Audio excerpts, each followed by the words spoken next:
دوسرے نمبر پر ہے عملی اعداد۔ عملی اعداد میں اسلحہ سیکھنا سکھانا، جسمانی طور پر اپنے آپ کو مضبوط کرنا، ورزش کرنا، فائرنگ وغیرہ کرنا، سیکھنا سکھانا، یہ سب اس کے اندر داخل ہے۔ اعداد کرنا فرض ہے۔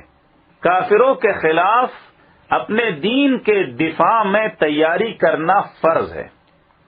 اپنے جسم کا دفاع کرنا فرض ہے۔ اپنی عزت کا دفاع کرنا فرض ہے۔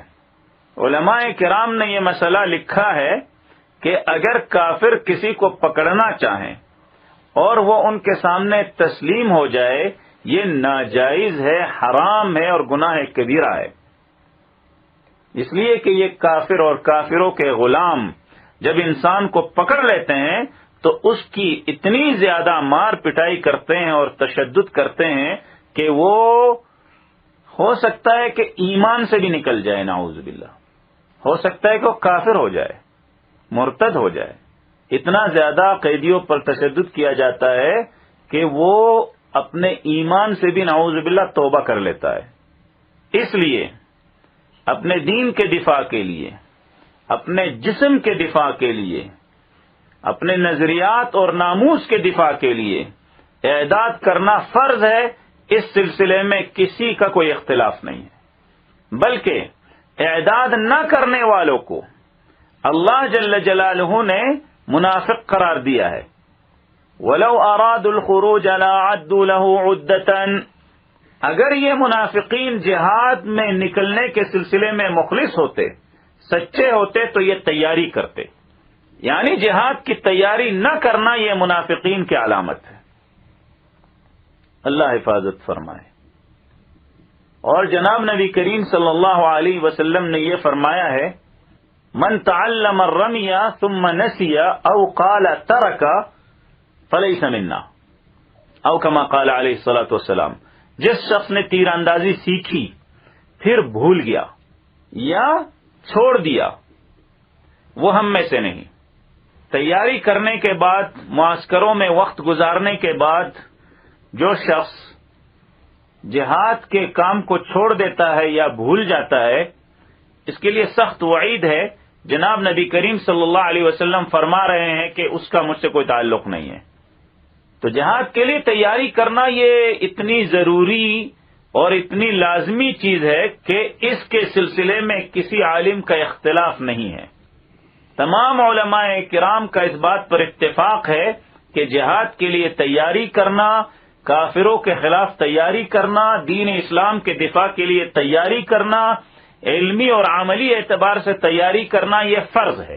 رہ گئی بات اس کی جزیات اور تفصیلات کی، اس میں جو چیز زیادہ اہم ہے وہ زیادہ ضروری ہے، اور جو چیز زیادہ اہم نہیں ہے اس کو بعد میں سیکھ لیا جائے۔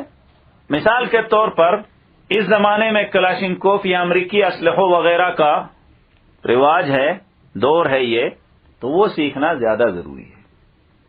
تیر اندازی اگر آپ نے سیکھی ہے بہت اچھی بات ہے۔ مثال کے طور پر اس زمانے میں موٹر سائیکل سیکھنا زیادہ ضروری ہے۔ گھڑ سواری اگر آپ سیکھ لیتے ہیں بہت اچھی بات ہے، اس لیے کہ ضرورت تو پڑتی ہے نا۔ ایسے مجاہد بھی میں نے دیکھے ہیں جو گھوڑے سے ڈرتے ہیں۔ وہ اللہ کے بندے، اس پر تو سوار ہو کر آپ نے جنگ کرنی ہے، اس پر سوار ہو کر آپ نے بہت لمبے لمبے سفر کرنے ہیں، اور الحمدللہ ہم نے کیے ہیں۔ موٹر سائیکل تو آپ ہر جگہ چلا نہیں سکتے، لیکن ایسی جگہ جہاں آپ موٹر سائیکل نہیں لے جا سکتے، نہیں چلا سکتے، وہاں گھوڑے جا سکتے ہیں۔ اب اتنی بھاری بھاری چیزیں اور اسلحے وغیرہ کو بغیر گھوڑے اور بغیر خچر کے مجاہدین تو منتقل نہیں کر سکتے۔ موٹر سائیکل اور گاڑیاں اور ٹینک وہاں جا نہیں سکتے۔ امت اسلامیہ کے استاذ ڈاکٹر عبداللہ اعظم رحمہ اللہ فرمایا کرتے تھے، گھوڑا مجاہدین کا ٹینک ہے۔ جیسے روسیوں کے پاس ٹینک ہوتے ہیں، مجاہدین کے پاس گھوڑے ہوتے ہیں۔ گھوڑا یہ مجاہدین کا ٹینک ہے۔ اور اس زمانے میں امریکہ کے خلاف جہاد نے یہ ہمیں دکھایا کہ موٹر سائیکل یہ مجاہدین کا ٹینک ہے۔ اس موٹر سائیکل پر بیٹھ کر مجاہدین نے اللہ کے فضل و کرم سے امریکہ کو شکست دی۔ امریکہ ایک کو مارتا وہ 10 نکلتے، 10 کو مارتا وہ 100 نکلتے، 100 کو مارتا وہ 1000 نکلتے۔ الحمدللہ آخر وہ بھاگ گیا، الحمدللہ آخر امریکہ بھاگ گیا۔ تو جہاد کی تیاری کے سلسلے میں جو غفلت ہے یہ بالکل جائز نہیں ہے، یہ حرام ہے، گناہ کبیرہ ہے، حتیٰ کہ عورتوں کو اور لڑکیوں کو بھی جہاد کی تیاری کے سلسلے میں متوجہ ہونا چاہیے۔ اس کا یہ مطلب نہیں ہے کہ آپ عورتوں اور بچیوں کی جہاد کی تیاری کی ویڈیوز بناتے رہیں اور دنیا میں پھیلاتے رہیں۔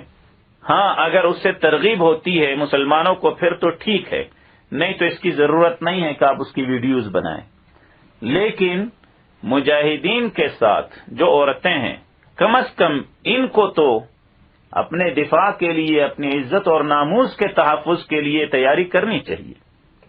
اور اللہ کا شکر ہے کہ الحمدللہ جن مہاجرین کے ساتھ ہم رہے ہیں، یہ ازبک ہوں، تاجک ہوں، ترکمن ہوں اور دوسرے تیسرے جتنے بھی آئے جہاد میں، ان سب میں الحمدللہ یہ جذبہ ہم نے دیکھا، اور ان کی عورتیں ماشاءاللہ چھوٹے سے اسلحے سے لے کر بڑے بڑے اسلحوں تک کو چلانا جانتی ہیں۔ چھاپے میں ایک عورت نے، ہمارے ترکمن ساتھیوں کی ایک بہن ہے، اس نے چھاپے میں ایک فوجی کو قتل کیا اور دوسرے کو زخمی کیا، اور خود بھی بعد میں شہید کر دی گئی۔ تو یہ تیاری اور اعداد مسلمانوں کے لیے ضروری ہے، فرض ہے، لازمی ہے، اس میں کسی بھی عالم کا اختلاف نہیں ہے، اس لیے کہ جہاد فرض ہے نا، اور جو چیز فرض ہوتی ہے اس کی تیاری بھی فرض ہوتی ہے۔ بغیر وضو کے نماز پڑھ سکتے ہیں آپ؟ نماز پڑھنی فرض ہے، نماز کے لیے وضو کرنا بھی فرض ہے۔ جیسے بغیر وضو کے نماز نہیں ہوتی، اسی طرح بغیر اعداد کے جہاد نہیں ہوتا۔ ہاں، چند ایک کاروائیاں ہو جاتی ہیں، چند ایک دن کے لیے، چند ایک روز کے لیے، چند ایک مہینوں کے لیے کوئی شخص کوئی کام کر لیتا ہے، لیکن بعد میں وہ ٹکتا نہیں ہے، اس لیے کہ اس نے اعداد نہیں کیے۔ علمی طور پر یا عملی طور پر یا دونوں اعتبار سے وہ کچا ہے، تو چند دنوں بعد وہ تھک جاتا ہے اور چلا جاتا ہے، اس لیے کہ اعداد نہیں ہے نا۔ ایک ضعیف حدیث میں یہ مضمون بھی وارد ہوا ہے کہ یہ بچوں کا حق ہے اپنے ماں باپ پر کہ اسے فائرنگ کرنا سکھائیں اور اسے پانی میں تیرنا سکھائیں۔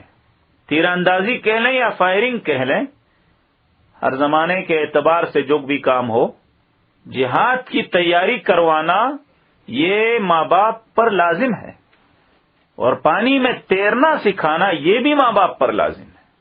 خاص کر ہمارے برما کے اور بنگلہ دیش کے جو لوگ ہیں، اگر ان کو تیرنا نہ آتا ہو یہ تو جہاد نہیں کر سکتے۔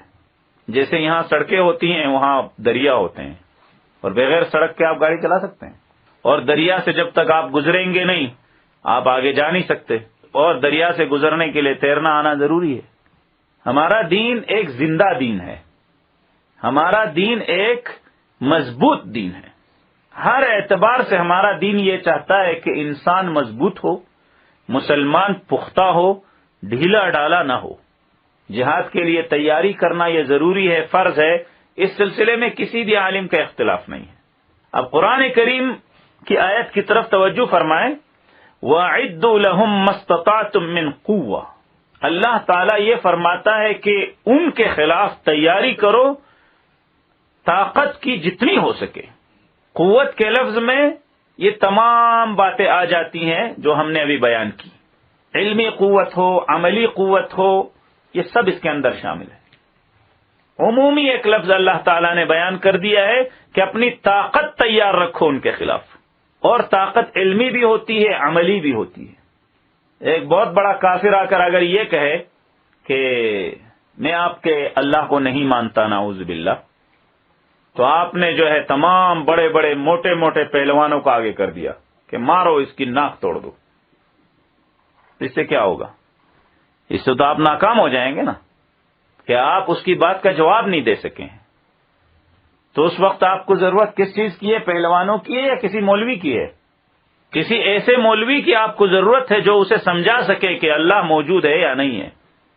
آپ کو اس وقت امام ابو حنیفہ رحمہ اللہ تعالی کی ضرورت پڑے گی، اور ان مدارس میں امام ابو حنیفہ رحمہ اللہ تعالی کے وارثین تیار ہوتے ہیں۔ امام بخاری، مسلم، ترمذی، نسائی، ابن ماجہ، ان حضرات کے وارثین یہاں تیار ہوتے ہیں۔ ہمارے جو مشائخ اور اکابرین گزرے ہیں وہ سب ان کے وارثین تھے۔